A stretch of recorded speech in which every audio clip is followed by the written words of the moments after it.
తెలియజేసుకుంటాం. ఆ రోజు రాజశేఖర్ గారు అప్పిరెడ్డి గారి నాయకత్వంలో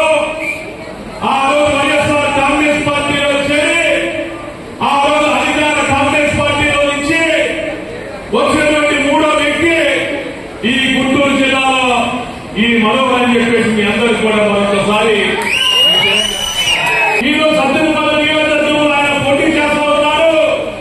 ఆ రోజు గుంటూరు నగరంలో ఒక బలమైనటువంటి మంత్రిగా, ఒక బలమైనటువంటి ప్రజాప్రతినిధిగా ఆ రోజు ఈ వైఎస్ఆర్ కాంగ్రెస్ పార్టీలో చేరే ముందు నన్ను అనేకమైనటువంటి ఇబ్బందులకు గురి చేసి ఎక్కడ వైఎస్ఆర్ కాంగ్రెస్ పార్టీని బలోపేతం చేస్తామో అని చెప్పేసి అధికార దర్శనంతో అధికార మద్దతుతో ఆ రోజు 3 సంవత్సరాల పాటు 2014 వరకు మమ్మల్ని ఇబ్బందులకు గురి చేసినా కూడా ఎక్కడ కూడా ఎత్తిన జెండా దించకుండా వైఎస్ఆర్ కాంగ్రెస్ పార్టీలో వ్యక్తులు అని చెప్పేసి కూడా నేను చెప్తా ఉన్నాను. ఆ రోజు 2014 ఎన్నికల్లో 62 మంది శాసనసభ్యులు వైఎస్ఆర్ కాంగ్రెస్ పార్టీ మీద గెలిచి ఆ రోజు తెలుగుదేశం పార్టీ అధికారంలోకి వచ్చిన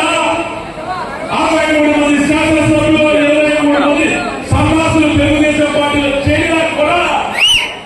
మేము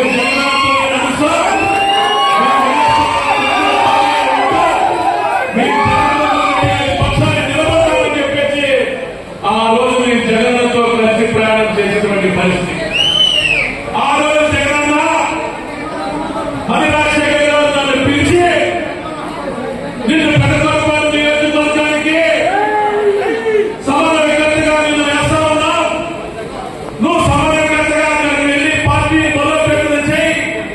అక్కడ పోటీ చేసినటువంటి బ్రహ్మనాయుడని వీరికొండ సమన్వయకర్తగా వెళ్ళిపోతా ఉన్నావు.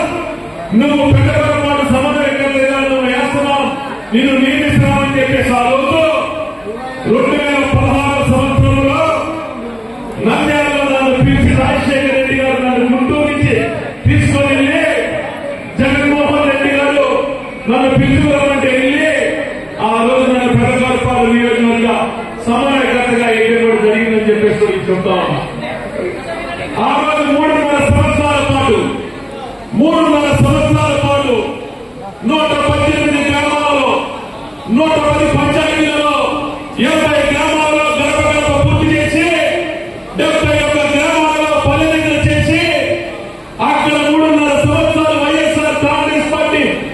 జెండా పుదార పెట్టుకుని గ్రామ గ్రామాల ప్రతిపక్షంలో ఉండి కూడా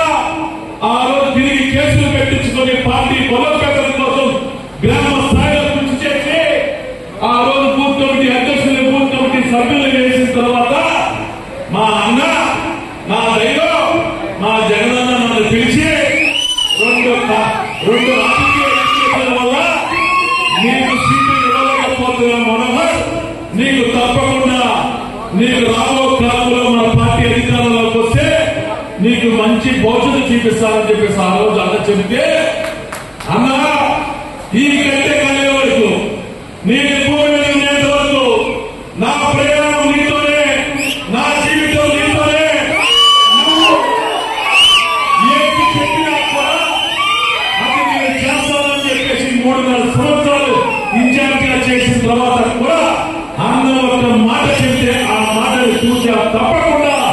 ఆ రోజు పాటించి నేను బయటకు వచ్చి ఆ రోజు శంకర్రావు గారి యొక్క గెలుపు కోసం ఆ రోజు కృషి చేసినటువంటి పరిస్థితి.